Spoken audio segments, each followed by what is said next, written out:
When the 2018 NBA draft rolled around, the Los Angeles Lakers had a clear need. Free agency had not yet begun, and with so many pending free agents of their own, Los Angeles had some glaring holes on the roster. With so many draft picks used on the backcourt and wing in recent years, the Lakers opted to go for a big man in the 2018 NBA draft. With the 25th pick in the draft, Los Angeles selected Michigan center, Moritz Wagner. Wagner had a great run his junior year with the Wolverines. He helped lead the team to the national championship game before declaring for the draft. His offensive game was his strength, as he could score at all three levels. Rebounding was also a strength, but Wagner had a long way to go offensively.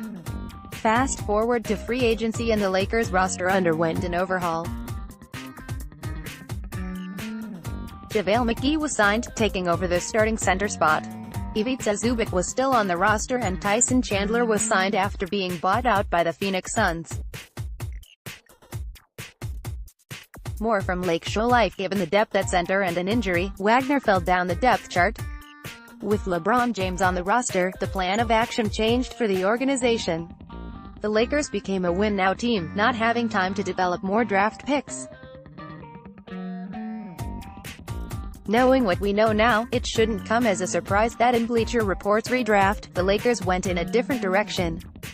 In the redraft, the Lakers selected Anfernee Simons out of IMG Academy with the number 25 overall pick.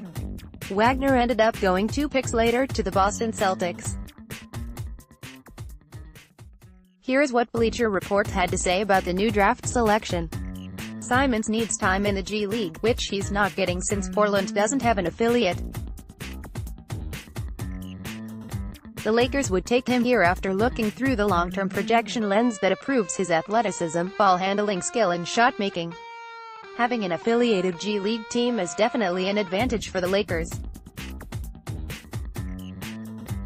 Wagner and fellow rookies Isaac Bonga and Svi Mykhailiuk have all spent time developing in the G League. Simons has appeared in only 6 games with the Portland Trail Blazers this season, and as stated by Bleacher Report, isn't afforded an opportunity to play in the G League. In the current state of the Lakers, it is anyone's guess how the roster will look come February, let alone the upcoming summer. Los Angeles has multiple players on one-year contracts, so things could look different after another free agency period. The Lakers have only 8 players under contract beyond this season, James, and 7 players on their rookie contract. Wagner is the only center under contract beyond this season, so from that standpoint, it was a good decision. While Simons may have a higher ceiling, the current construction of the Lakers roster wouldn't allow him much playing time either. Next, 3 things we want to see happen to Lakers in 2019. Wagner may not have a role this season, but he could carve out a role given his skill set this season and be a rotation player next season depending on roster moves the organization makes in the coming weeks and months.